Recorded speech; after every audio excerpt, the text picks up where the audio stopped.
doa yang sangat singkat. Dan doa ini sangat masyhur. Ya, hampir setiap muslim yang senang doa tidak mungkin tidak menghafal doa ini.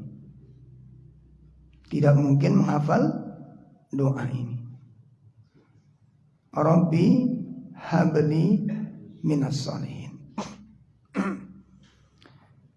Nah, apa faidah dari doa ini?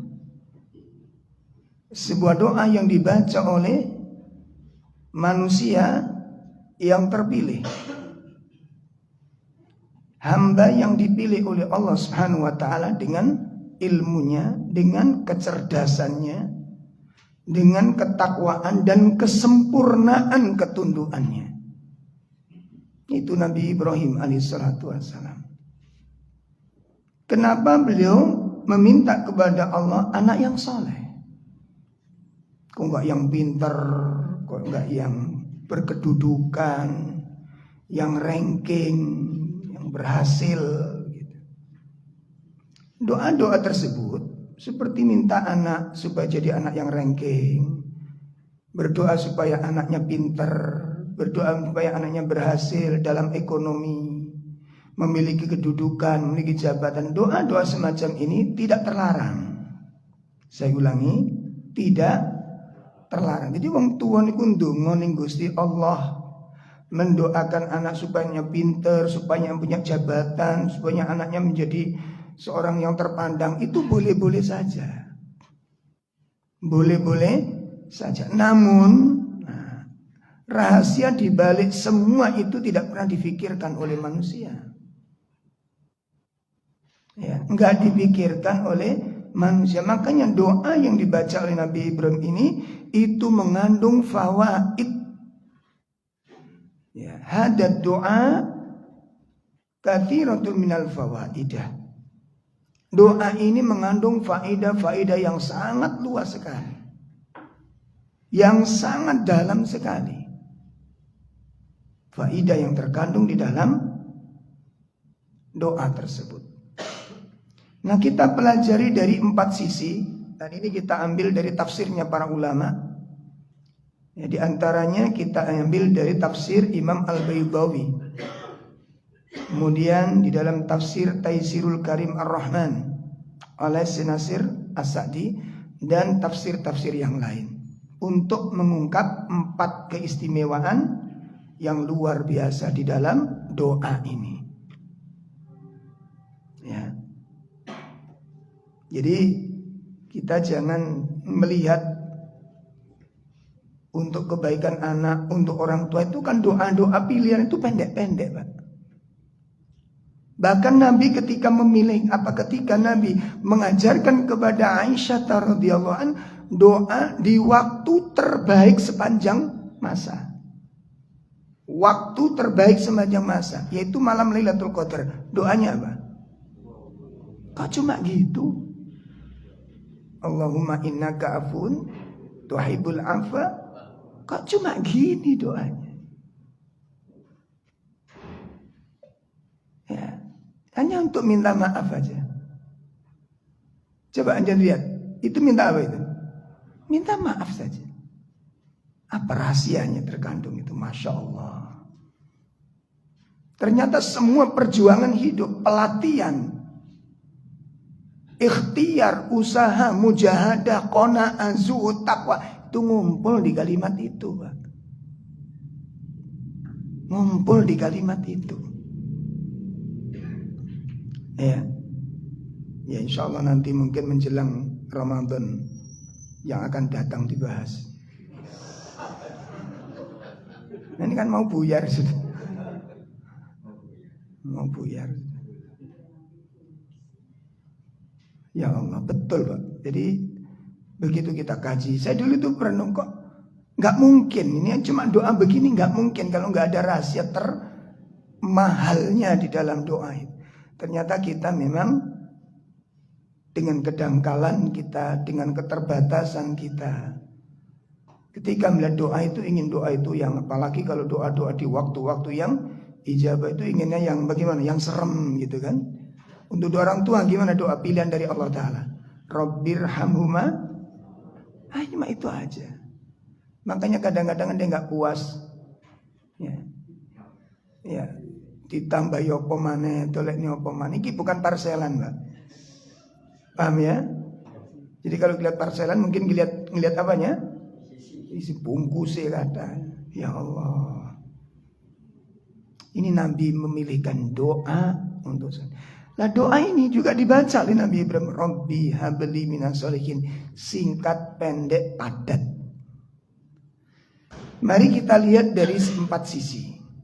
Faidah besar yang terkandung di dalam doa Rabbi habli minas sholihin.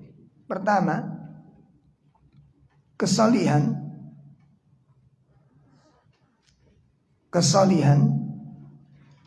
itu akan membentuk anak. Jadi dengan kesolihannya seorang anak akan berusaha menjadikan dirinya sebagai qurrata a'yun. Ini pertama. Dengan kesolihannya seorang anak akan berusaha untuk menjadi qurrata a'yun. Menjadi sesuatu yang menyenangkan dan membanggakan orang tuanya. Nah ini. Dengan sebuah kesolihan, seorang anak akan berusaha untuk membentuk dirinya sebagai apa? Qurrata a'yun. Seorang anak yang akan menjadikan kebahagiaan, ketenangan, dan kebanggaan bagi orang tuanya. Hal ini sebagaimana harapan semua orang tua di dalam doa-doanya, di dalam keinginan dan impiannya. Dia mengatakan, Rabbana hablana min azwajina wa dzurriyyatina qurrata a'yun. Nah ini. Nah, terbentuknya qurrata a'yun ini, anak akan terbentuk menjadi qurrata a'yun ketika anak itu terisi dengan 3 hal. Ya. Anak akan terbentuk sebagai qurrata a'yun itu kalau anak mengisi dalam jiwanya dengan 3 perkara. Yang pertama, ilmu nafi'. Dia akan mengisi dirinya dengan ilmu yang bermanfaat. Karena nggak mungkin anak yang soleh nggak ingin mendapatkan ilmu yang manfaat. Itu nggak mungkin, Pak. Anak yang soleh nggak mungkin membiarkan dirinya kosong dengan ilmu. Jauh daripada ilmu, nggak mungkin. Itu bukan soleh namanya. Akan diisi jiwanya dengan kitab Allah, diisi jiwanya dengan sunnah Nabi SAW untuk paham. Nah, dengan ilmu yang bermanfaat ini akan menumbuhkan sifat khasyah.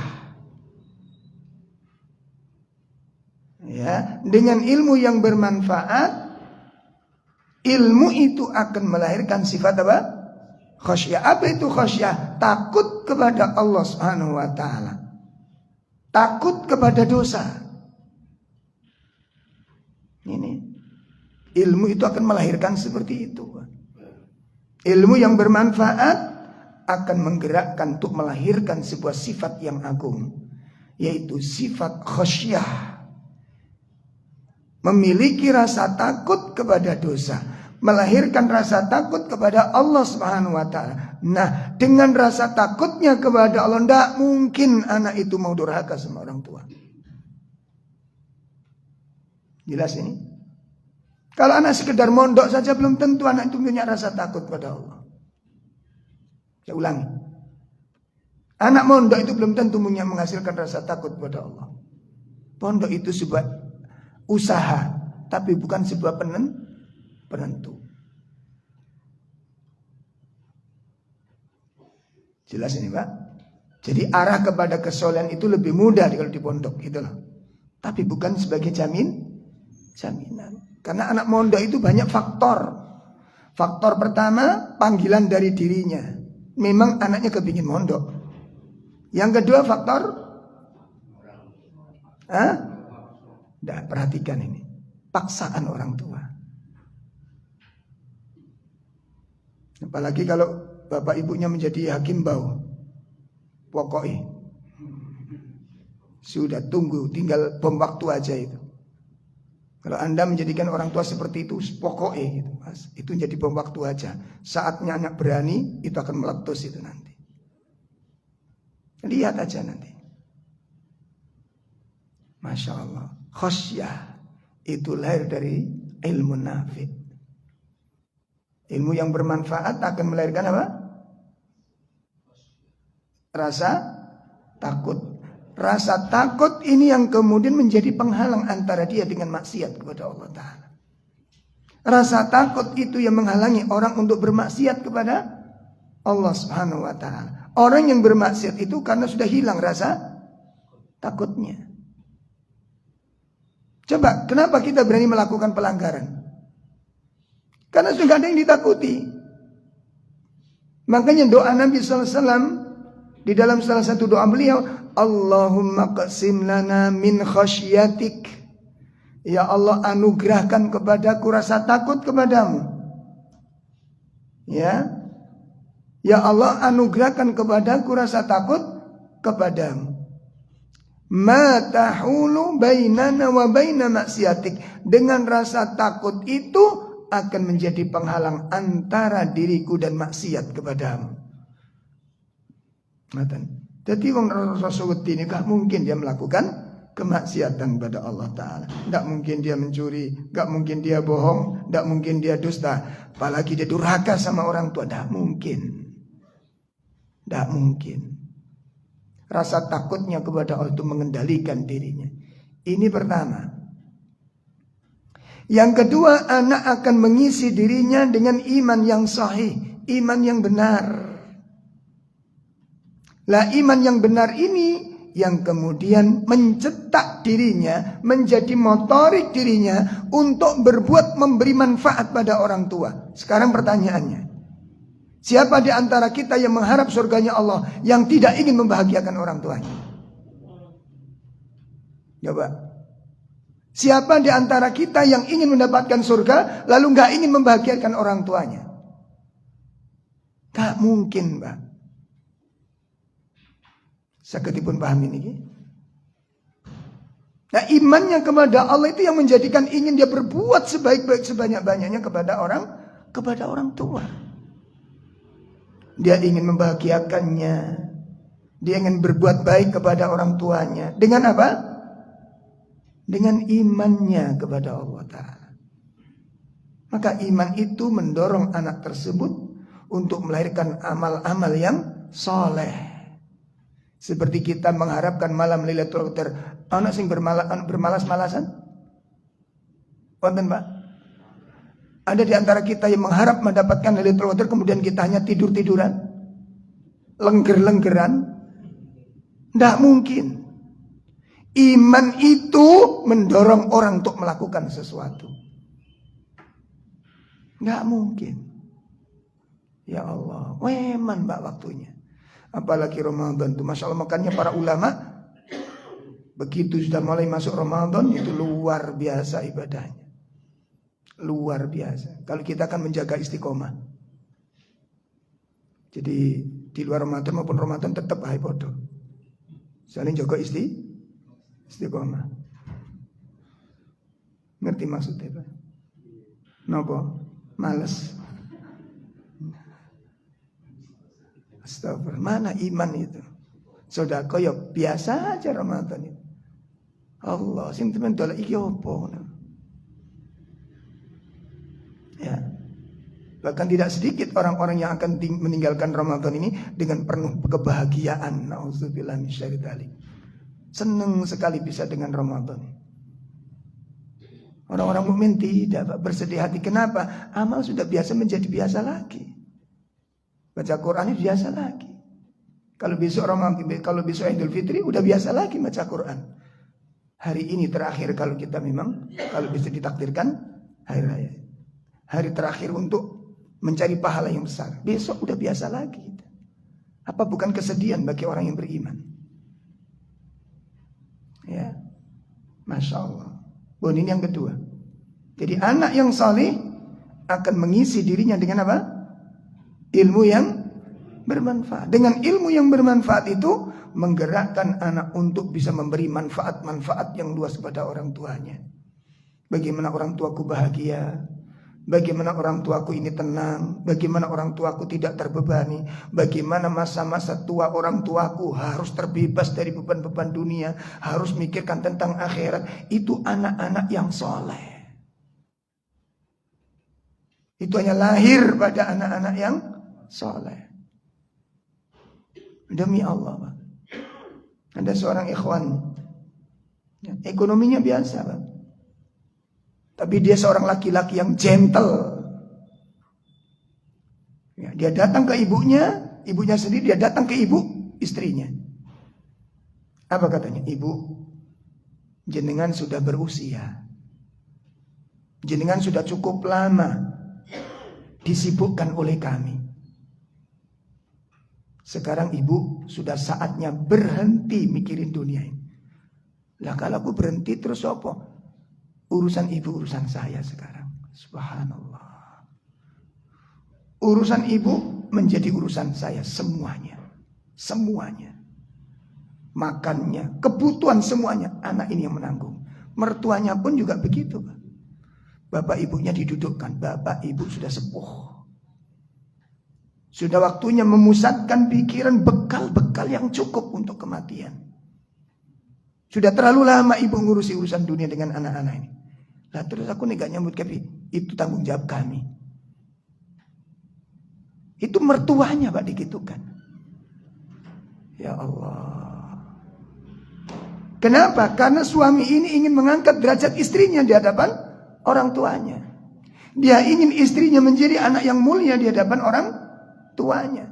Bukankah seorang wanita ketika sudah menikah, ketaatan sepenuhnya kepada siapa? Suaminya. Kalau suaminya ini, bagaimana ketika suaminya tidak memikirkan ketaatan anak kepada orang tuanya? Maka terputus sudah. Terputus kesolehan anak pada orang tuanya. Kenapa? Karena harus mengikuti. Nah inilah pentingnya memilih suami yang taat itu supaya apa? Walaupun sudah menikah, seorang wanita masih tetap punya kesempatan berbuat baik pada orang tuanya. Saya dipaham ini. Jadi bukan diputus. Lalu jika dalil sekarang udah menikah, kewajibanmu kepada aku. Terus persoalannya berarti pernikahan itu memutuskan kebaktian seorang wanita kepada orang tuanya. Kan nggak benar ini Pak. Ada yang salah di dalam memahami. Makanya kenapa Nabi mengatakan kalau nanti ada seorang laki-laki yang baik agamanya, kamu ridhoi agamanya, kamu ridhoi akhlaknya, nikahkan putrimu dengan dia. Kan begitu Quran, hadisnya itu. Kalau tidak, maka tunggu. Satu, akan terjadi fitnah yang besar dalam keluargamu. Yang kedua, akan terjadi kerusakan yang luar biasa. Apa itu? Durhakanya wanita tersebut kepada orang tuanya. Terputus Pak, karena dengan adanya suami yang tidak baik. Nah ini yang kedua. Ya, yang ketiga, anak yang soleh akan membekali dirinya dengan apa? Akhlak yang baik. Jadi ada 3 perkara yang akan dicari oleh anak yang soleh untuk membekali dirinya sebagai untuk membentuk sebuah kesolihan. Satu apa tadi? Terisi dengan ilmu yang bermanfaat melahirkan apa? Hah? Rasa takut. Rasa takut melahirkan apa? Loh, kan nyambung. Rasa takut melahirkan apa? Terhalangnya dia maksiat kepada orang tuanya. Rasa takut itu menghalangi seseorang dari maksiat kepada Allah Ta'ala. Yang pertama. Yang kedua apa? Anak yang soleh terisi dengan iman yang benar, iman yang sahih. Iman yang sahih akan melahirkan. Loh ini sing penting nih gini Pak mana? Kok malah bingung?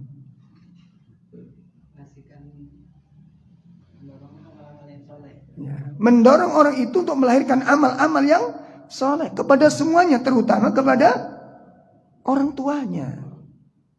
Ini yang penting itu dipahami gitu loh. Jadi iman yang benar itu akan membentuk sebuah karakter seseorang untuk memiliki sebuah amal-amal yang soleh, yang sebanyak-banyaknya diberikan kepada orang yang di sekitarnya. Yang ketiga apa? Akhlak yang mulia. Nah, dengan akhlak yang mulia inilah anak bersikap tawadhu. Jadi keindahan pandangan yang disebut qurrata ayun, puncaknya di sini akhlak yang luar biasa. Akhlak yang indah, akhlak yang luar biasa. Mari kita lihat sebuah kisah penting dari seorang ulama besar, Imam Abu Hanifah. Ya, Imam Abu Hanifah. Nah, ibu bapak sekalian, mari kita renungkan kisah tersebut. Jadi Imam Abu Hanifah itu diberi oleh Allah orang tua yang sangat unik. Ya, jadi ibunya Imam Abu Hanifah itu sangat unik, Pak. Bong ini ku rada cerewet. Agak nawa? Nah, suatu saat ibunda Imam Abu Hanifah niki mendiskusi sama putranya ini. Perlu kita pahami, Imam Abu Hanifah itu ahli fikih nomor 1 di Kufah. Ulama nomor 1 di Kufah. Dari tingkat ilmunya. Dari tingkat apa? Ilmunya. Imam Abu Hanifah nomor 1 di Kufah. Lah disinilah yang kemudian ada satu peristiwa. Suatu saat ibundanya ini memanggil Imam Abu Hanifah. Lalu disampaikan, "Nak, ibu ini pernah bersumpah dan ibu langgar sumpah itu. Kira-kira apa yang harus ibu lakukan kalau ibu sudah melakukan sebuah pelanggaran terhadap sumpah ini? Apa yang harus ibu lakukan?" Persoalan ini bagi Imam Abu Hanifah bukan persoalan yang rumit. Kenapa? Karena beliau ahli fikih, Pak. Karena beliau ahli fikih. Dengan ringannya, dengan kesantunannya, dengan kesopanannya, Imam Abu Hanifah menjelaskan di dalam Al-Quran. Lalu beliau sampaikan di dalam surat Al-Maidah ayat 89. Disampaikan di sana runtutan bagaimana seorang muslim menebus sumpahnya itu. Nah, di situ dijelaskan oleh Imam Abu Hanifah. Nah, setelah dijelaskan, disebutkan oleh perawi apa? La arda illa bima yaqulu Zur'ah al-Qas. La arda. Kata ibunya, kok cuma gini tok penjelasannya? Saya nggak puas, kata ibu. Saya nggak puas. Sebelum saya mendengar fatwa dari Imam Zur'ah al-Qas. Jadi ibundanya ini nggak puas dengan jawabannya siapa? Imam Abu Hanifah. Nggak puas. Saya baru puas kalau mendapat jawaban dari Imam Zur'ah al-Qas. Lah Imam Zur'ah al-Qas nih Pak, derajat keilmuannya jauh di bawah Imam Abu Hanifah. Nah, persoalannya apa? Begitu ibunya mengatakan demikian, Imam Abu Hanifah tidak berkata satu kata pun. Perhatikan. Imam Abu Hanifah tidak apa? Menjawab satu komentar enggak. Apa benar ibu ingin mendengarkan fatwa Imam Zur'ah? Iya, pokoknya aku enggak puas ngomong jawabnya ini tok. Aku baru puas kalau yang jawab Imam Zur'ah. Tolong aku antarkan ke sana. Imam Abu Hanifah enggak jawab sama sekali. Coba kalau kita sama ini ngeyel. Coba bayangkan, yang didatangi ulama yang dibawa jauh dari imam enggak komentar. Ini apa ini? Tawadhu.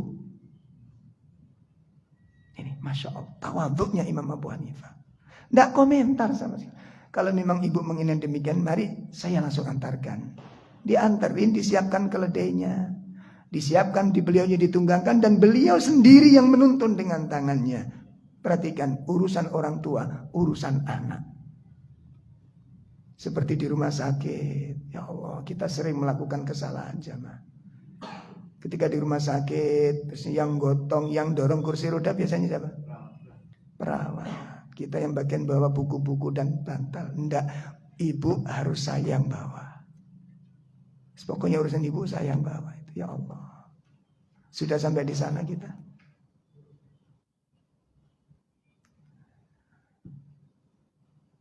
Allah yarham. Ini kita, Pak. Enggak bantah, enggak ngeyel. Udah, saya antar ke sana. Sampai di sana. Akhirnya apa? Begitu. Ya ini urusannya. Nanti sudah demikian di rumah. Walaupun kita punya pembantu. Ibu minta kopi. Pembantu enggak. Ibu urusan saya. Kita coba kita yang layani ibu kita. Di situ ada nikmatnya surga.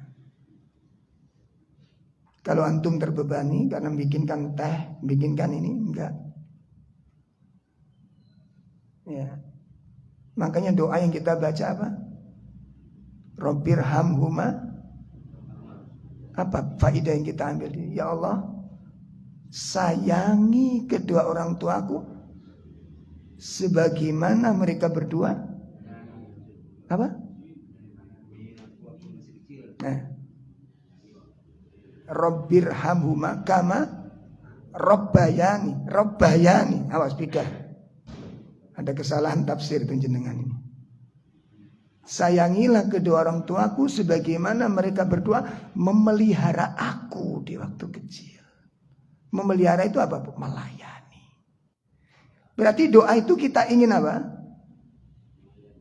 Allah melayani gitu. Hah? Kok jadi bingung? Apa doa? Ya Allah, sayangilah orang tuaku sebagaimana mereka berdua memelihara aku di waktu aku masih kecil. Perhatikan ini, Pak. Doa itu kita berharap orang tua kita terpenuhi seluruh kebutuhannya dari Allah Ta'ala. Siapa perantaranya? Anaknya. Sudah kita siap memelihara orang tua kita. Sudah bersedia kita memelihara orang tua kita. Itu doa yang kita baca. Kita yang mengucapkan doa itu. Kita ingin orang tua kita itu terpenuhi seluruh kebutuhannya. Dicukupi. Siapa yang mencukupinya? Anaknya. Ini ada sebuah kesalahan banyak di sana. Ya Allah. Makanya saya sendiri berupaya untuk belajar ya. Ada seorang ikhwan tuh. Orang ini banyak hikmah yang saya dapatkan. Jadi setiap hari karena dia merasa kurang berbaktinya sama orang tua. Setiap hari dia tentukan infak untuk orang tua. Setiap hari, Pak. Setiap hari. Setiap hari. Jadi di rumahnya itu ada kaleng-kaleng itu. Dia siapkan setiap hari aku berinfak untas nama untuk orang tuaku. Di samping infak yang lain untuk dirinya sendiri. Kenapa? Untuk nebus kekuranganku pada orang tuaku katanya. Ya Allah. Tolong diperhatikan ini, tolong diperhatikan ini. Nah, saya teruskan kisahnya Imam Abu Hanifah. Nah, begitu sampai di rumah Imam Zur'ah, ya, sampai di sana, apa? Langsung ibundanya ini bertanya kepada Imam Zur'ah tentang tadi persoalannya, sama pertanyaannya. Saya melanggar sumpah, saya pernah bersumpah dan melanggar sumpah itu, ya Imam Zur'ah, bagaimana apa yang harus saya lakukan untuk menebus sumpah saya ini? Begitu ditanya, Pak. Demikian Imam Zur'ah itu bingung setengah mati. Kenapa? Kenapa, Pak? Karena di samping ibundanya ini ada seorang ulama besar yang merupakan gurunya Imam Zur'ah. Lebih tinggi, lebih luas, lebih dalam ilmunya dari Imam Zur'ah. Imam Zur'ah bingung, Pak, nggak jawab. Dia mengatakan uftiki wa ma'aki fakidu bikuffah. Ibu, Apa saya harus berfatwa kepada Anda? Apa saya harus menjawab pertanyaan jenengan? Sementara di samping panjenengan ini ada Imam Abu Hanifah, orang nomor 1 di Kufah. Saya mau ngomong apa? Coba, kalau kita jadi Imam Abu Hanifah gimana? Tanda ngeyel ibu saya. Subhanallah. Enggak, itu enggak keluar dari Imam Abu Hanifah. Subhanallah. Bisa bukan dari percaya enggak? Enggak nyala-nyalain orang tuanya, enggak maitu orang tuanya. Tidak ada satupun kata yang keluar dari Imam Abu Hanifah. Yang dilakukan oleh Imam Abu Hanifah, jelas ini Imam Zur'ah bingung dia. Kenapa? Enggak mungkin dia jawab berfatwa di hadapan Imam Abu Hanifah yang ilmunya jauh lebih tinggi dari dia. Lah Imam Abu Hanifah tahu itu Pak, karena cerdas beliau itu. Akhirnya apa? Dia datang menemui Imam Zur'ah dan berbisik. Apa katanya? Aftiha bikadza kata. Ya Ibu Zur'ah, wis jawab benar. Begini. Udah jawab. Karena ibuku puas nanti kalau kamu jawab. Yang dibisik siapa? Imam Zur'ah. Ya Imam, sudah dijawab saja. Jawaban begini sudah. Nanti biar ibuku puas. Yang ditunggu itu jawabanmu, bukan jawabanmu. Tak beritahu tadi nggak mungkin. Gitu. Akhirnya faqala Imam Zur'ah, berkata Imam Zur'ah kama qala Imam Abu Hanifah. Masya Allah. Jadi Imam Zur'ah menjawab pertanyaan ibu tadi sebagaimana kode yang diberikan oleh Imam Abu Hanifah. Akhirnya dijawab oleh Imam Zur'ah. Begitu dijawab, jawabannya sama apa enggak dengan Imam Abu Hanifah? Sama. Kenapa? Karena yang bimbing Imam Abu, yang bisi tadi jawaban bocorannya dari Imam. Dibacakan surat Al-Maidah ayat 20 ayat 50 89 tadi itu. Dijawab ini langkah-langkah yang harus antum, yang harus jenengan lakukan ibu. Setelah dijawab persis jawaban dengan Ibu Abu Hanifah, apa kata ibunya? Faradiyah. Maka ibunya pun ridho. Apa katanya? Lah ini yang aku tunggu katanya. Insya Allah. Ini yang aku harapkan, jawaban seperti ini. Padahal jawabannya apa? Sama. Persoalannya ada pada Imam Abu Hanifah. Apa yang dilakukan oleh Imam Abu Hanifah? Yo persis bu. Enggak. Aku mangus ngomong ngono. Enggak. Yang dikatakan oleh Imam Abu Hanifah, kalau ibu ridho, maka saya pun ridho dengan keridhaan ibu. Ini sikap seorang anak. Inilah cermin seorang ulama. Ya Allah. Dari segi sini Pak, sudah banyak tumpuan dosa yang kita lakukan sama orang tua kita. Dari satu kisah ini, tumpuan dosa yang sudah kita lakukan. Entah itu berkaitan dengan masalah peralatan di rumah kita yang orang tua kita ini gaptek, salah pencet, salah ambil, salah fungsi. Sama makan kandang ini kayak sos menengoh. Kalimat ini keluar dari seorang anak yang soleh, meluncur dari orang-orang ahli Quran. Mestinya tidak patut kalimat ini keluar, tapi itu keluar dari lisan-lisan kita. Ya Allah, betul Pak, ini sebuah cambuk bagi kita. Ini kisah tentang Imam Abu Hanifah. Ini ketawaduan. Inilah tafsir yang ada di dalam surat Al-Isra, waqfid lahuma janahadzulli minar rahmah. Coba kita buka surat 17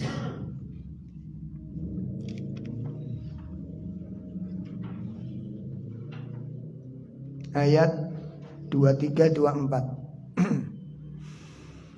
Wa qada rabbuka alla ta'budu illa iyyahu wa bil walidaini ihsana imma yablughanna indakal kibara ahaduhuma أو كلاهما فلا تقل لهما أف ولا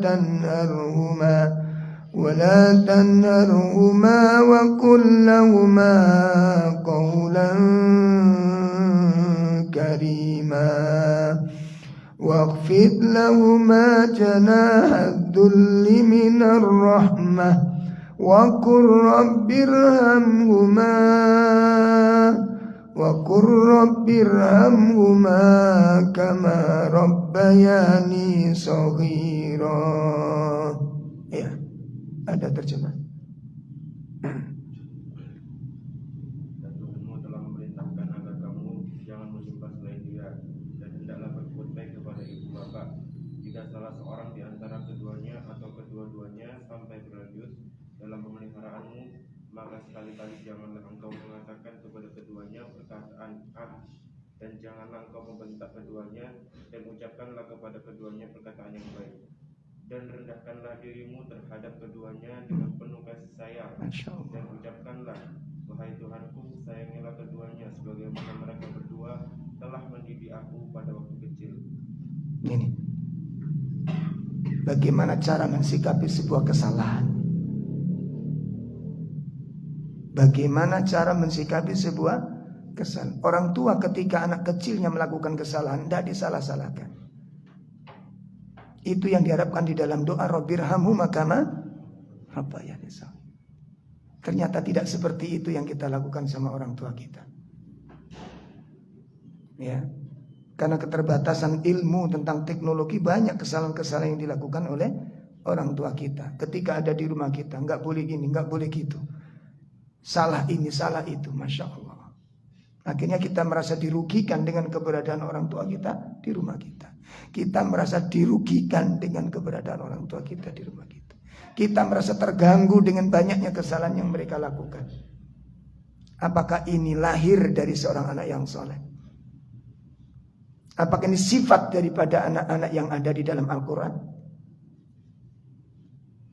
Apakah ini anak-anak sebuah sifat yang lahir dari anak-anak yang mengenal sunnah? Dan apakah itu sifat para pencari surga? Bukan, jamaah. Ini yang pertama, faedah daripada anak yang soleh akan terbentuk menjadi qurrata ayun. Ini yang pertama. Makanya Imam Abu Hanifah begitu membaca ayat seperti ini, bagaimana cara mensikapi kesalahan orang tua. Orang tuanya salah ini. Tapi tidak satu kata pun komentar-komentar yang mengkritisi orang tuanya. Tidak keluar dari seorang Abu Hanifah. Kenapa? Ulama. Itulah ilmu. Melahirkan sebuah sifat yang sangat menakjubkan. Itu tafsir yang dilakukan oleh Imam Abu Hanifah itu apa? Tafsir dari surat Al-Isra. Waqfid lahum janahad dzulli minar rahmah. Rendahkan dirimu terhadap keduanya karena kasih sayang. Makanya para ulama mengingatkan dengan adanya tafsir ayat ini, kalau sudah berhadapan dengan orang tua, siapapun Anda, apapun derajat Anda, wajib dilepas semua kedudukan ketika sudah berhadapan dengan orang tua. Ya. Ini seorang Imam Abu Hanifah, seorang ulama, diletakkan baju keimamannya begitu berhadapan dengan orang tuanya. Apalagi kita ustadz kadang-kadang, atau bukan, baru tolabul ilm. Abu Hanifah nggak ngeyel. Ayo ibu, kira-kira puasnya jawaban dari mana? Imam Zura, yuk tanter, sudah, ayo tanter. Waqfid lahuma, itu tafsirnya. Masya Allah. Ini sahabat Ibnu Mas'ud radhiyallahu anhu. Suatu malam ketika dia sedang tidur, dibangunkan oleh ibunya. Kan terganggu ini. Inilah yang dihindari oleh anak-anak zaman sekarang. Keberadaan orang tuanya itu mengganggu ketenangannya. Makanya dia tidak mau berhubungan dengan orang tuanya. Atau berkumpul dengan orang tuanya. Atau mau berdekatan. Kenapa? Diganggu. Apakah ini sifat orang-orang yang bertakwa? Sifat para pencari surga? tumpuan dosa sudah kita kumpulkan, ayo ikhwah. Ribuan kesalahan sudah kita tabung untuk orang tua kita. Imam Abu Hanifah, Imam sahabat Ibnu Mas'ud, malam ketika dia dibangunkan orang tuanya, tidak bantah, tidak ngeyel, ibu ini baru tidur lah, enggak. Ada apa ibu? Tolong carikan aku air hangat. Mencari air hangat di zaman dulu itu enggak gampang, Pak. Zaman sekarang kita apa yang sulit? Tinggal pencet, di rumah kita pun sudah tersedia air 24 jam. Itu kadang-kadang masih ngomong lisan kita. Enggak mau-mau gitu. Orang baru tidur di gang, Masya Allah. Tolong diperhatikan dengan baik. Berangkat Imam sahabat Ibnu Mas'ud mencari. Begitu keluar, setelah keluar beberapa waktu, pulang, ibunya tidur. Apa yang dilakukan oleh Ibnu Mas'ud? Dia duduk di samping ibunya sambil membawa mangkok tersebut. Dia enggak naruh mangkok tersebut, enggak dibawa, dipegang. Sampai berita ini tersiar di sahabat-sahabat yang lain. Begitu pagi hari dia dipaidu sama temannya, Ibnu Mas'ud. Kenapa engkau harus melakukan demikian sehingga engkau tidak tidur? Kan bisa kamu taruh di samping ibumu. Apa katanya? Aku khawatir kalau ibu memanggilku dan minta yang dia butuhkan, lalu aku enggak ada di sampingnya. Maka ketika aku enggak bisa melayaninya, padahal aku mampu melayaninya, aku telah durhaka kepadanya. Astagfirullah. Berapa banyak kita tunda-tunda ketika orang tua kita minta. Padahal kita mampu melakukannya. Nah, ini yang pertama, Pak. Ini yang pertama. Jadi tafsir waqfid lahu ma janaha dzulli minar rahmah. Itu tafsirnya sebagaimana yang telah dicontohkan oleh siapa? Imam Abu. Itu caranya. Rendahkan dirimu terhadap kedua orang tuamu dengan penuh kasih sayang. Ya Allah. Yang kedua, apa faedah dari anak yang soleh?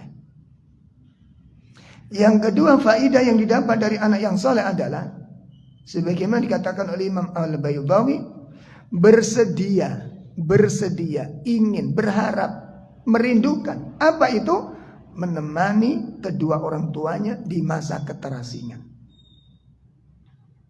Ini yang berat. Makanya ada ayat khusus tadi. Imma yablughanna indakal kibara ahaduhuma au kilahuma. Khusus ayat ini. Khusus ayat ini. Apabila salah satu dari orang tuamu masuk usia senja atau keduanya, khusus. Kenapa? Kok ada perhatian khusus ini? Yang dimaksud masa keterasingan oleh Imam Al-Baydawi itu adalah di mana orang tua sudah lanjut usia, sudah renta, Pak. Sudah renta. Lah orang tua itu kalau sudah renta, sudah lanjut usia, dia akan ditimpa kelemahan dan kelemahan. Kelemahan tenaga. Udah nggak bisa ngangkat seperti dulu, nggak bisa energik seperti dulu. Maka butuh orang yang membantunya.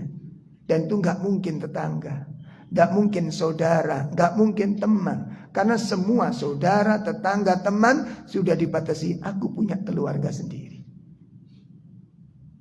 Satu-satunya orang yang nggak bisa dibatasi oleh apapun, siapa? Anak.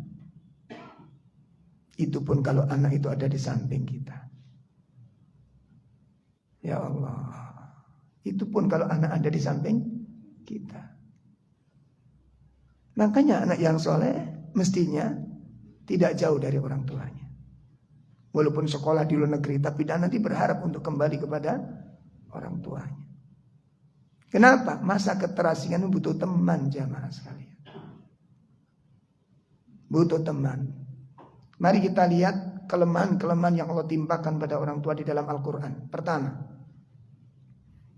kita lihat di dalam surat 30 ayat 54. InsyaAllah. Surat 30 ayat 54. Allahul ladzi khalaqakum min dha'fin thumma ja'ala min ba'di dha'fin quwwah thumma ja'ala min ba'di quwwatin dha'fan wa shaybah yakhluqu ma yasha' wa huwal alimul qadir. Ya. Allah lah yang menciptakan kamu dari keadaan lemah, kemudian Dia menjadikan kamu setelah keadaan lemah itu menjadi kuat, kemudian Dia menjadikan kamu setelah kuat itu lemah kembali dan berubah. Insyaallah. Dia menciptakan apa yang Dia kehendaki dan Dia Maha mengetahui, Maha kuasa. Kelemahan itu akan hadir di masa tua itu, Pak. Kelemahan itu akan datang kepada kita di masa tua. Tubuh ini lemah semuanya, Pak. Makanya saya tolong tekankan teman-teman yang belum masa tua. Kalau jenengan masih usia 50 ke bawah, anak tidak bisa diatur, itu belum terasa, Pak. Tolong diingat-ingat ini. Anak dablek itu nggak kerasa sampean. Kenapa? Jenengan masih kuat. Cari nafkah sendiri masih bisa, cari uang dapat sendiri, nggak diurusi anak masak sendiri, nggak mau beli sendiri bisa. Tapi masa tua nggak bisa kita lakukan. Harus ada yang melayani, harus ada yang membantu. Dan itu nggak mungkin orang lain. Gak mungkin. Makanya ini dikatakan oleh Nabi Ibrahim, Rabbi habli, supaya apa? Nanti di masa tua itu kita ada yang menopang kekuatan kita. Itu kelemahan yang pertama. Mari kita lihat selanjutnya yang lebih mengerikan lagi. Yang lebih mengerikan lagi. Surat 36 ayat 68. Apa yang dialami oleh orang yang sudah lanjut usia. Surat Yasin ayat 68. Wa man nu'ammirhu nunakkishu fil khalq afala ya'qilun. Ayat. Dan barang siapa kami panjangkan umurnya, niscaya kami kembalikan dia kepada awal kejadiannya. Maka mengapa mereka tidak mengerti? Barang siapa yang kami panjangkan umurnya, maka dia akan kami kembalikan seperti sedia kala. Apa itu? Seperti anak kecil lagi, Pak. Semuanya harus dilayani. Tapi siapa yang melayani? Ini sunatullah yang gak bisa kita hindari, Pak. Masya Allah. Ini ketetapan dari Allah yang orang tidak bisa lari darinya. Jadi mau lari kemana? Demi Allah saya katakan, demi Allah, kalau usia jenengan 50 ke bawah, saya gak butuh anak soleh. Gak butuh, Pak. Wallah saya katakan, saya ulangi lagi, wallah belum butuh jenengan. Dadi arek ndablek, arek gak kenal, ndak penting bagi Anda. Karena Anda masih mampu. Yang ketiga, ini puncak kesempurnaan masa tua. Puncak kesempurnaan masa tua. Surat 22 ayat 5. Langsung terjemahnya. Di sana ada ayat, wa minkum man yuraddu ila ardalil umur likaila. Ayat. Surat 22 ayat 5. Sudah ketemu, Mas? Surat Al-Hajj ayat 5, silakan. Kami sampai waktu yang sudah ditentukan, kemudian kami keluarkan kamu sebagai bayi, kemudian dengan berangsur-angsur kamu sampai kepada usia dewasa, dan di antara kamu ada yang diwafatkan, dan ada pula di antara kamu yang dikembalikan sampai usia sangat tua, pikun, sehingga dia tidak mengetahui lagi sesuatu yang telah diketahuinya. Dan kamu lihat bumi ini kering, kemudian apabila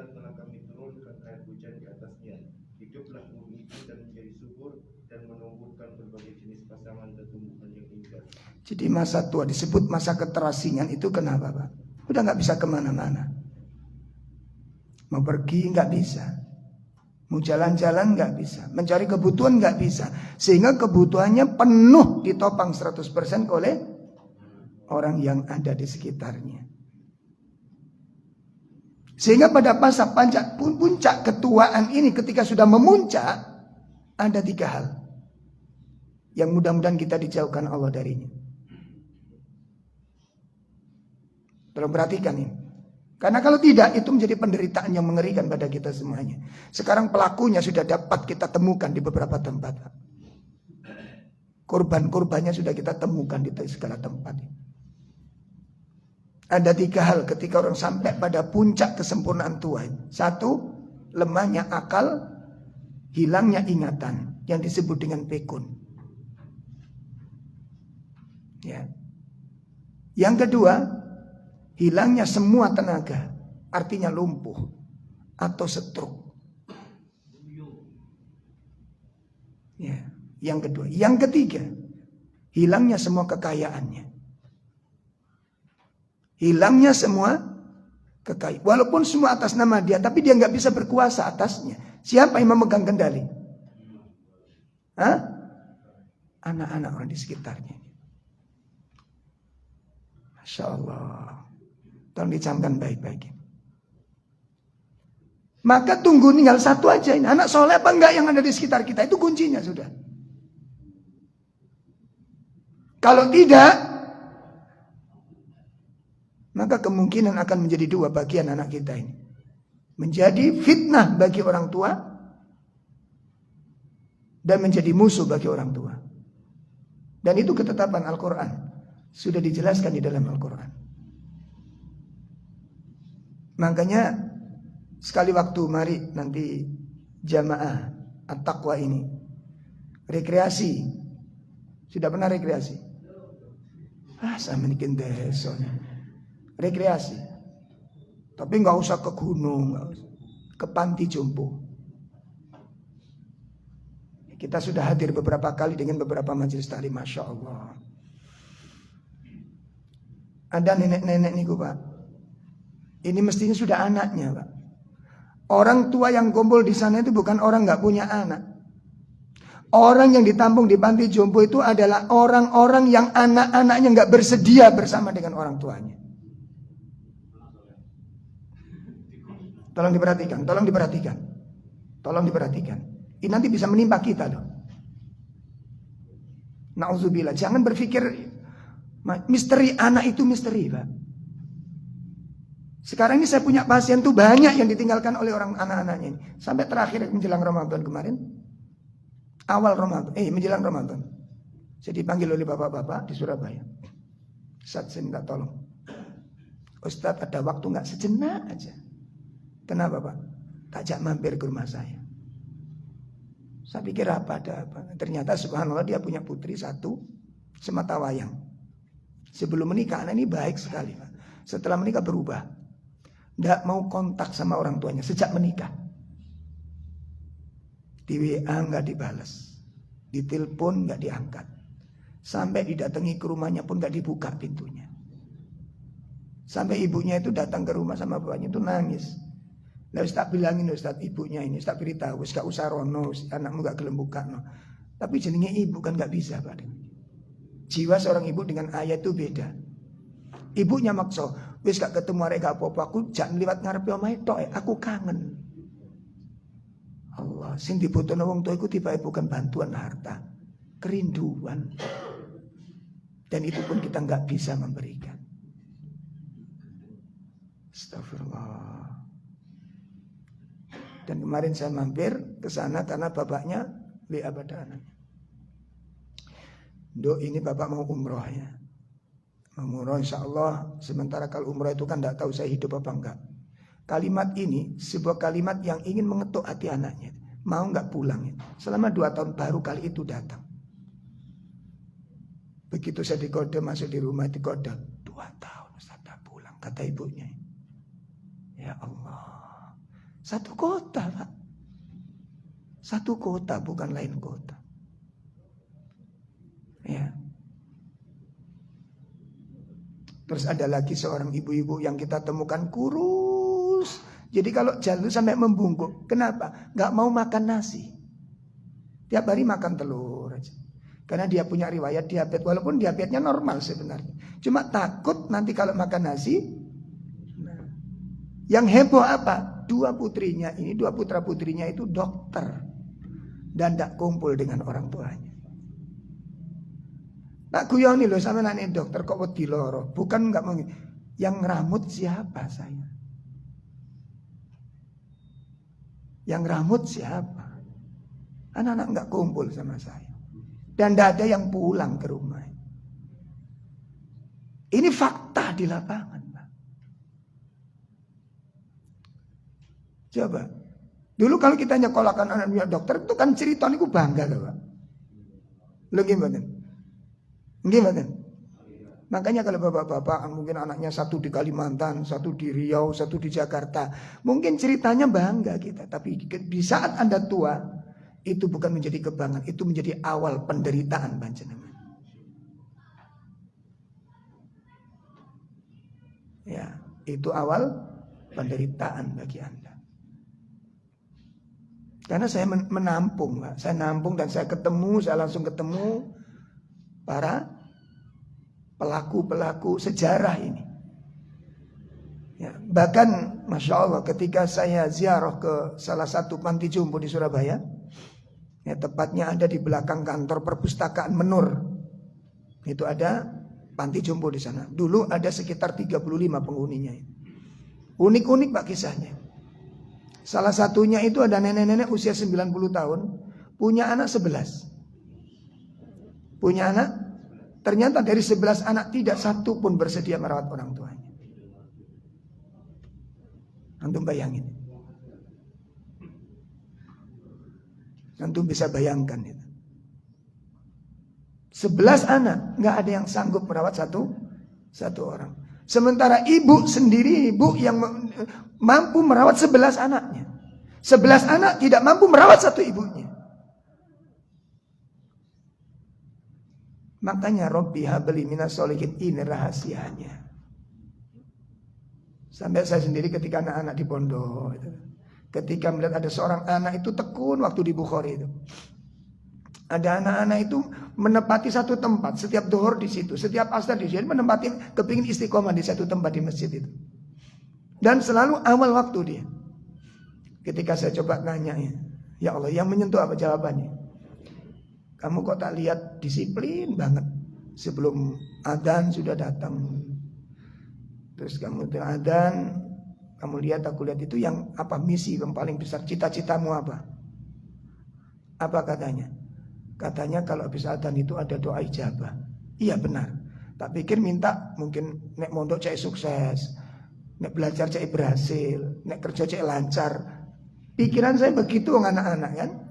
Begitu katanya, apa yang kamu baca di saat waktu istimewa itu antara adzan dan iqamat?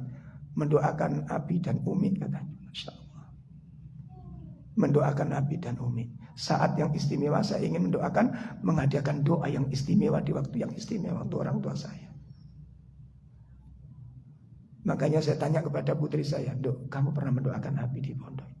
Insya Allah, aku minta tolong di waktu ijabah. Hanya satu, kebaikan. Ini penting Pak ini. Nah, ini penting sekali.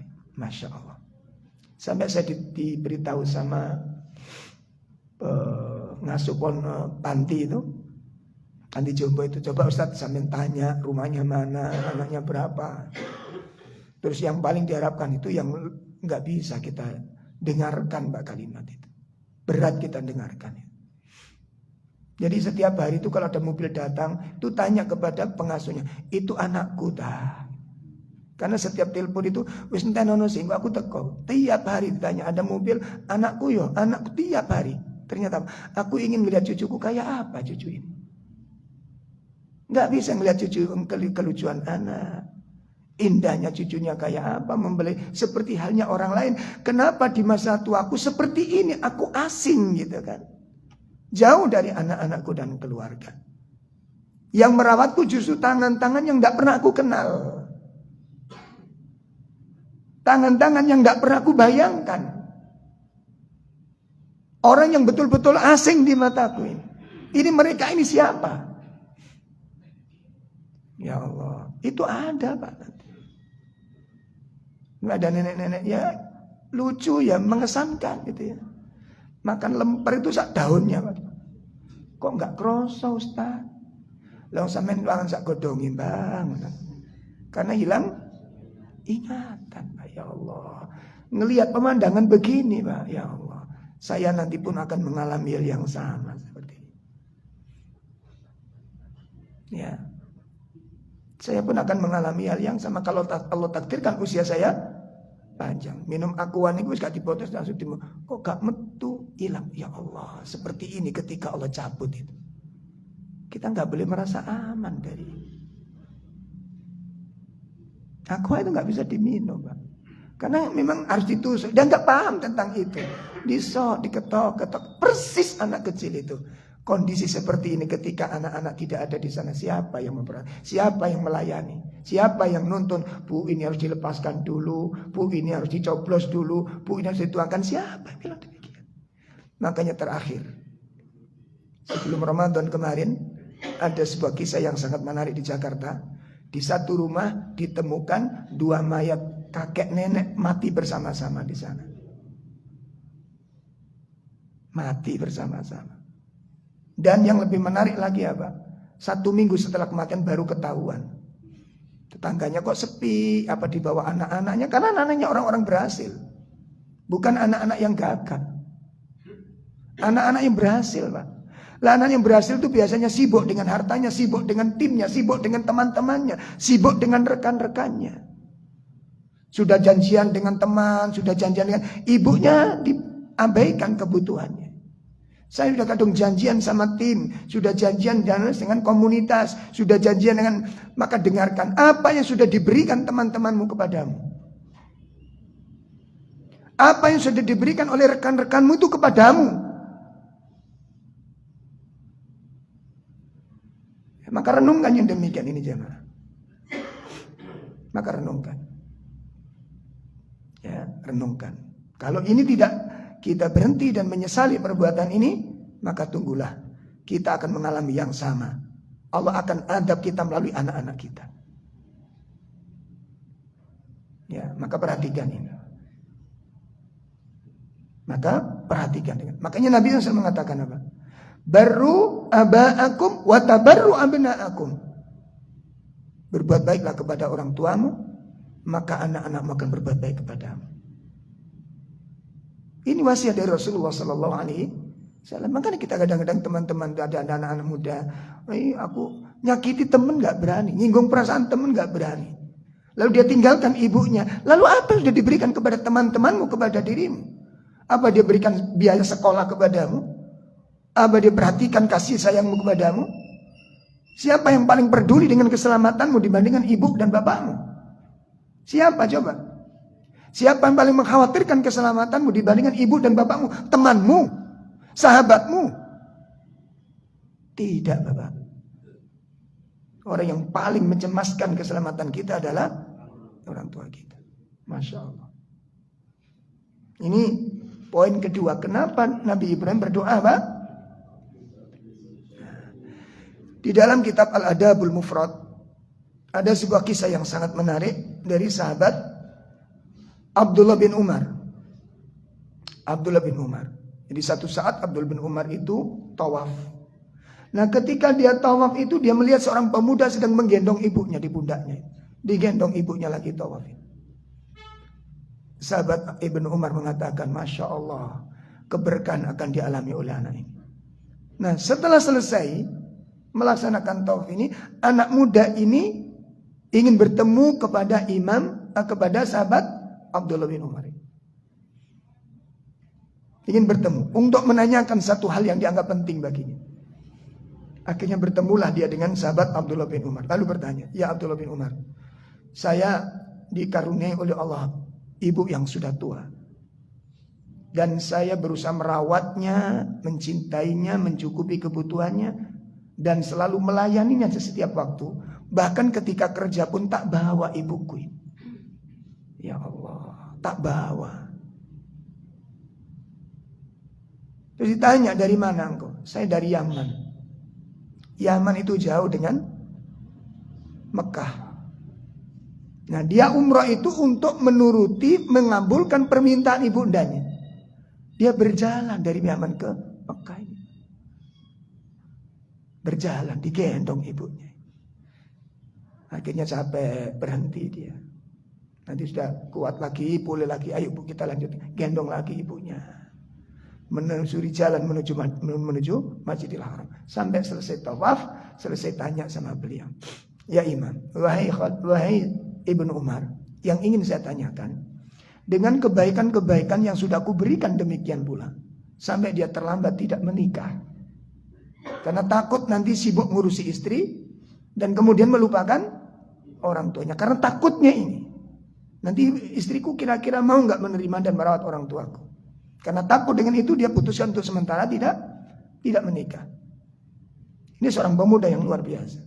Akhirnya datang kepada Ibnu Umar dan menanyakan, apakah kebaikan-kebaikanku, pelayananku, ya, birrul walidenku, perbuat baikku kepadanya selama bertahun-tahun ini. Apa yang ditanyakan? Apa sudah mengimbas dengan yang dilakukan ibu saya? Apa sudah sebanding dengan kebaikan ibu saya? Kata Ibnu Umar mengatakan,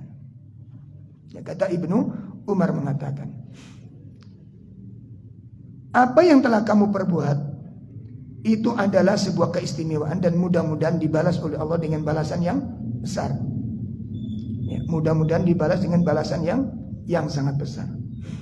Dan itu adalah amal yang paling utama. Ya.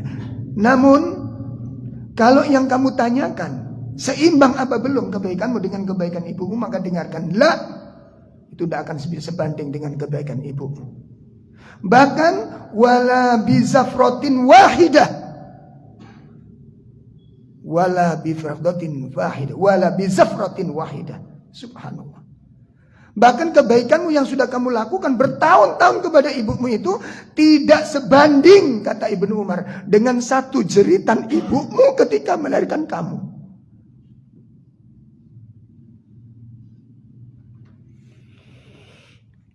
Tidak sebanding dengan ibumu satu jeritan ketika ibumu melahirkan kamu.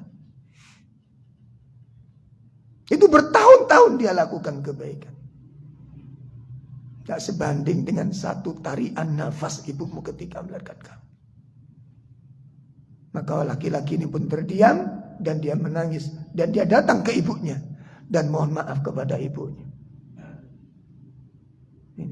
Ini yang kedua faidah. Kenapa beliau Nabi Ibrahim alaihissalatu wassalam meminta kepada Allah, Rabbi habli minas sholihin, supaya anak itu bersedia menemani orang tuanya di masa keterasingan. Ini yang kedua. Yang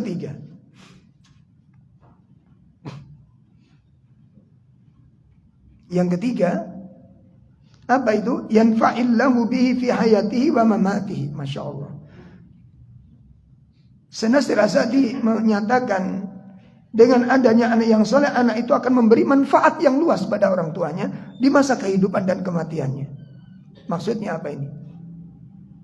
Dijelaskan oleh Imam Al-Baidawi, anak yang soleh itu akan membantu orang tuanya untuk menyempurnakan ketaatan kepada Allah Ta'ala. Membantu orang tuanya menyempurnakan ketaatan kepada Allah.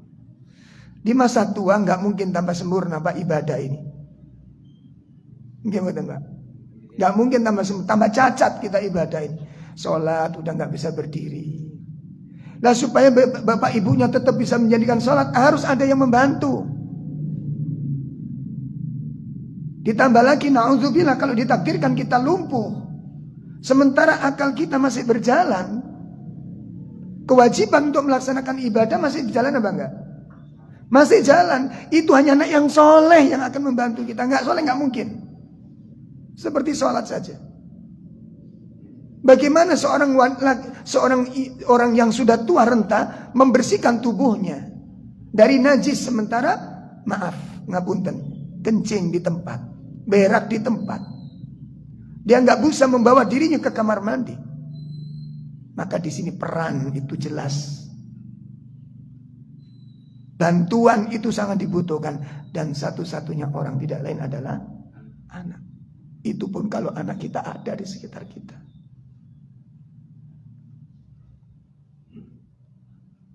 Itu pun kalau anak kita ada di samping kita.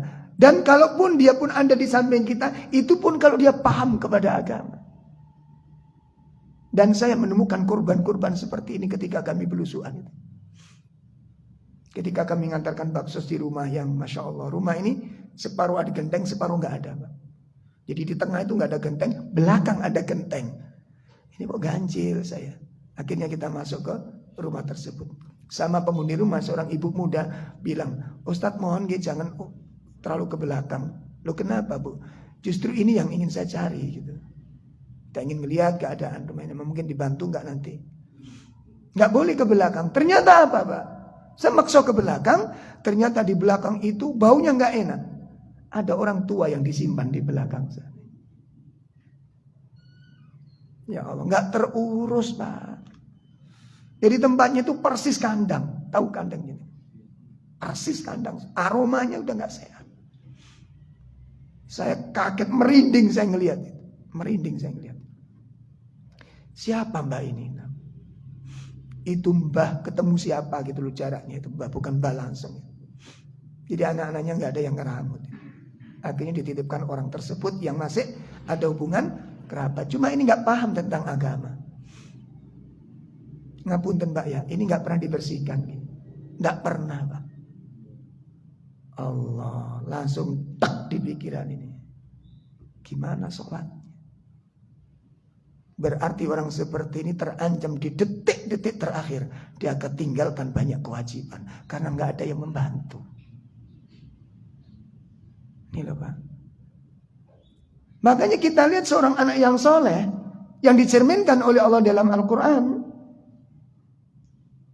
Kisah tentang Nabi Ibrahim alaihissalatu wassalam. Tercapai yang dibutuhkan oleh Nabi Ibrahim. Saat beliau mendapatkan perintah untuk menyembelih putranya. Ya Allah. Nabi Ibrahim secara fitrah manusiawinya berat melakukan itu. Wong tua ngendi Pak mentolong beli anak ini wong tua pundi. Dia sampaikan itu hatinya kepada anaknya. Ya bunayya inni ara fil manami anni adbahuk. Nah, telah ditampakkan oleh Allah kepadaku satu perintah yang itu sangat berat untuk ayah. Aku harus terpaksa menyembelihmu. Fandur madza tara. Fandur madza tara. Coba renungkan. Gimana menurut pendapatmu? Ini bukan perintah sembarangan ini Pak. Karena Allah takdirkan Nabi Ismail sebagaimana doa Nabi Ibrahim untuk mendapat anak yang saleh, maka anak yang saleh ini menjawab, Ya abatif alma tu'mar. Ayah, kalau memang itu benar-benar perintah Allah, laksanakan. Lakukan ayah. Satajiduni insyaallah minas sabirin.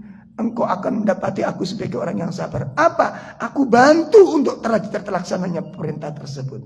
Aku bantu ayah.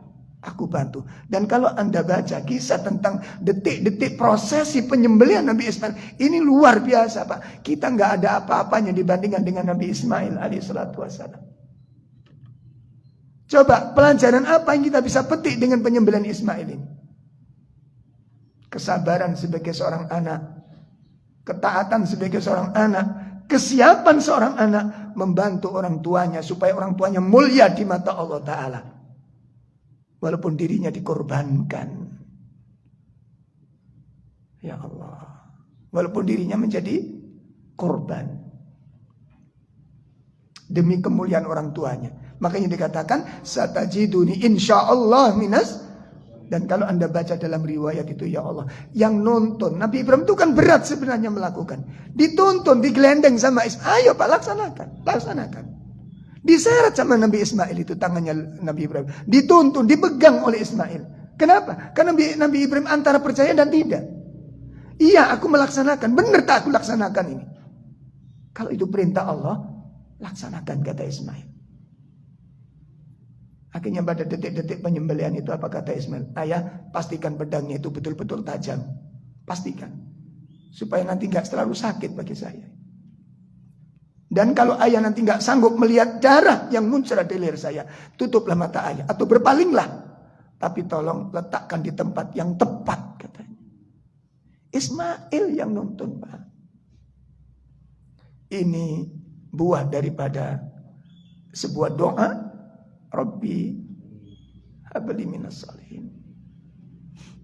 Makanya kita yang sekarang ini, kalau memang orang tua kita, kan orang tua kita sudah lumpuh, sudah pikun, atau kadang-kadang sudah gak berdaya, hanya di kursi roda aja, maka kesempatan untuk mencari nafkah sudah gak mungkin. Jadi sudah lumpuh, sudah lemah, miskin. Itu orang sudah tua, nanti demikian keadaannya. Maka anaknya yang akan mengkayakan orang tuanya. Bapak gak akan kehilangan sedekah. Dari mana saya duit? Anakmu membantunya. Aku akan hadiahkan untuk ayah, untuk kurban. Aku hadiahkan ayah untuk infak. Silakan ayah infakkan kemana. Ini uang untuk ayah. Jadi yang tak ceritakan seorang laki-laki yang membackup keluarganya tadi, dia pun gak mencukupi cuma ibunya dikasih makan. Dan ibu harus pegang duit untuk infak. Ya Allah. Rabbi habli minas salihin. Ini yang ketiga, Pak. Ini yang ketiga. Kemudian yang keempat, yang terakhir adalah apa yang paling diharapkan oleh seorang ayah dan ibu dengan anak yang soleh itu. Doa. Kapan? Saat kita sudah berbaring sendirian di alam kubur kita. Terputus amal-amal kita. Sebagaimana disabdakan oleh Nabi SAW. Idza mata ibnu Adam inqata'a amaluh illa min thalathat. Apabila anak Adam telah meninggal dunia, maka terputus semua amalnya.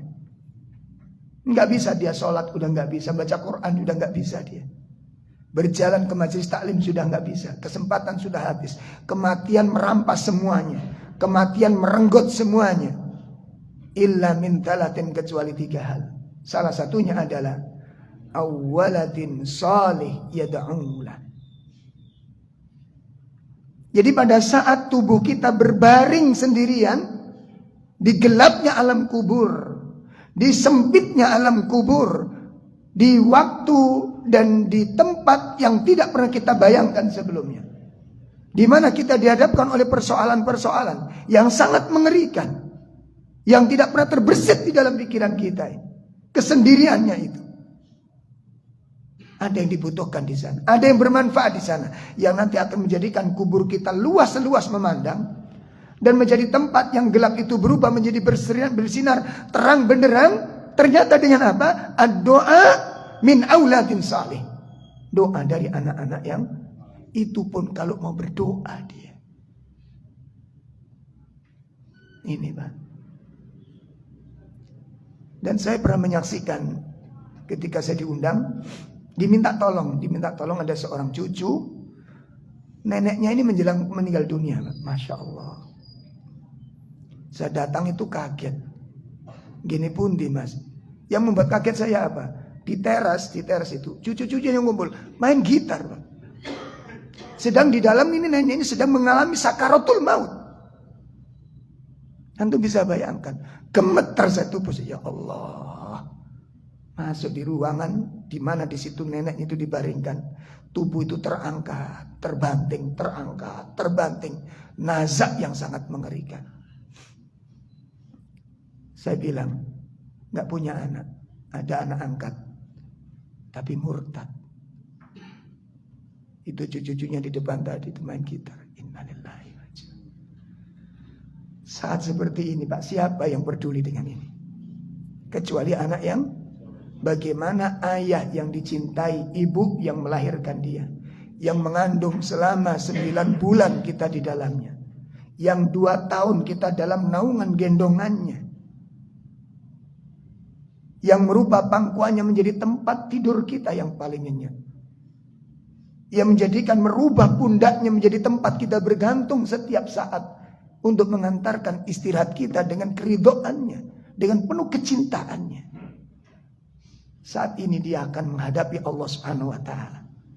Anak yang soleh ingin menitipkan satu kata agar kata-kata ini menjadi hujjah di hadapan Allah, yakni kalimat la ilaha illallah. Anak yang soleh, yang enggak soleh enggak mungkin demikian. Demi Allah, enggak soleh enggak mungkin demikian. Wong dia dunia aja enggak mungkin mendoakan orang tua kok. Anak yang enggak soleh di dunia enggak mungkin mendoakan orang tua. Apalagi orang tuanya sudah di alam kubur. Bagaimana akan ingat orang tuanya? Bagaimana ingat peristiwa-peristiwa yang dialami oleh orang tuanya? Sementara dia sendiri tidak percaya dengan alam kubur itu. Maka inilah rahasia yang besar yang terkandung dalam sebuah doa yang singkat, tapi memiliki makna yang luar biasa dan mengambil misteri yang luar biasa. Sebuah doa, Rabbi habli minas sholihin. Oleh karena itu saya berpesan kepada teman-teman semuanya yang hari ini masih diberikan orang tua, ya, kalau ditakdir, kalau memang memungkinkan, jangan berjauhan dengan mereka. Jangan berjauhan dengan mereka, karena mereka satu saat butuh tenaga kita. Yang gak mungkin orang lain yang menunggunya. Itu yang pertama. Yang kedua, kalau memang ditakdirkan kita jauh, ya, maka berusahalah untuk selalu menghubunginya, nanya keadaannya, kemudian meringankan beban-bebannya, hilangkan beban-beban yang akan merintanginya di alam kuburnya, seperti hutang-hutang, bebaskan, ya, hilangkan kesusahannya, hilangkan kesulitannya, maka itu akan menjadi amal soleh yang luar biasa bagi kita semuanya. Dan jangan sampai orang tua kita siksa dengan sebuah kerinduan yang kadang-kadang, masya Allah, kenapa orang tua kalau sudah tua itu Pak diajak ikut anak kadang-kadang gak mau gitu ya. Dia ngeboti oma sing apa. Saya baru terungkap ada seorang yang kita, ibu saya pun saya belum bisa menangkap.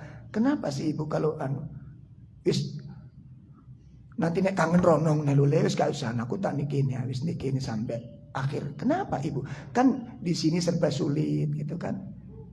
Gitu. Nah kadang-kadang anak ini nggak bisa nangkep Pak. Kita ibu iki rewel dijak enggak rewel Pak. Boten sama sekali yang dipikir ibu kita nggak sama yang Anda pikir. Saya betul-betul mempelajari masalah ini. Sampai kemudian saya temukan orang yang bisa saja ngomong untuk mencari tahu kenapa orang tua itu kok sulit diajak pindah dari rumahnya ini. Ternyata apa? Begitu saya datang ke sana, Bu, kenapa ya orang tua itu nek diajak untuk anak itu sulit gitu loh. Jadi dia lebih berat tinggal di rumah yang sangat serba sederhana, serba manual ini gitu. Kenapa? Dia jawab, ini Ustadz seperti ini ya, saya tinggal di sini. Rumah ini penuh kenangan. Ya Allah. Di rumah ini saya besarkan anak-anak saya. Dari sini saya mulai semua kehidupan dan semua kisah. Ini dulu kamarnya anak saya ini. Ingat itu Pak, kita pun lupa mana kamar kita. Orang tua kata masih memorunya, masih menyimpan ya. Kalau ini kamarnya anak saya yang sini. Kalau ini kamarnya anak ini. Terus demikian dikisahkan. Dan dari rumah inilah awal kehidupan saya mulai, sejarah itu dimulai. Nah ini makanya sulit orang tua meninggalkan. Di sini saya berjuang membesarkan anak-anak saya di sini dari rumah ini. Makanya kadang-kadang ojo didol rumah induk itu kadang-kadang begitu. Itu orang tua jangan sampai anak-anak lupa dengan kenang-kenangan. Di sini ada orang tua yang pernah membesarkan kita. Itu yang diharapkan. Cuma tidak terucap supaya nggak menyakiti anak-anaknya. Makanya kalau ada teman-teman ibunya kok di waktu sakit diobatkan nggak mau, dikasih duit nolak, evaluasi diri. Tolong evaluasi diri. Orang tua disuruh berhenti, sudah Pak sampean kerjanya berhenti dulu, udah waktunya. Kalau tetap maksa, evaluasi diri. Mungkin ada satu kata yang nggak mau terdengar lagi oleh orang tua kita. Ngerti maksud saya? Ada nenek-nenek jual kerupuk pasir keliling di Sidokare. Saya hentikan sama istri. Mbah, umurnya berapa? Sudah hampir 70 nak. Mbah nggak punya putra? Punya. Berapa? 4. Pun rumah tangga kabeh nak, sampun wis enak-enak, wis mapan-mapan. Mbah ini kan waktunya istirahat. Kenapa kok nggak ikut gabung sama anak-anaknya? Kalau saya masih kuat, saya nggak mau ganggu anak saya. Kalimat ini yang perlu dievaluasi, Pak.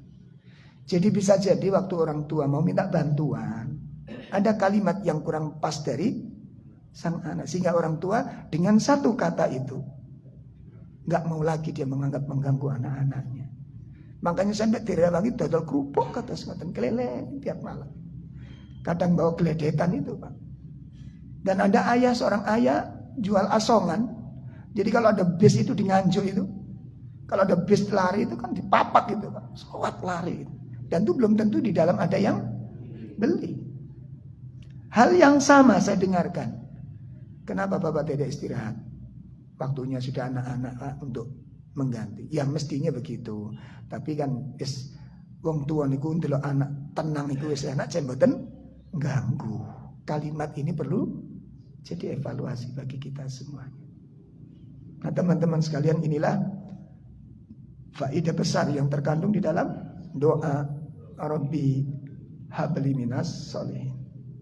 Maka berharap kepada Allah Ta'ala ya, supaya orang tua kita yang masih hidup dilembutkan hatinya untuk bisa bersama-sama dengan kita. Yang sudah meninggal tinggal kenang-kenangan. Ya, tinggal kenang-kenangan dari amal-amal soleh yang kita lakukan, kita niatkan untuk orang tua kita, di antara sedekah, menyambung kekerabatan yang masih bisa kita lakukan. Demikian kajian kita pagi ini berkaitan dengan rahasia besar yang terkandung di dalam doa Nabi Ibrahim. Mudah-mudahan bermanfaat untuk kita semua dan menjadikan sebuah inspiratif pada kita untuk bisa belajar menjadi orang tua yang baik dan belajar menjadi anak yang saleh. Demikian kurang lebih kita cukupkan. Sallallahu ala nabiyyina Muhammad, subhanakallahumma wa bihamdika asyhadu an la ilaha illa anta astaghfiruka wa atubu ilaik. Assalamualaikum warahmatullahi wabarakatuh.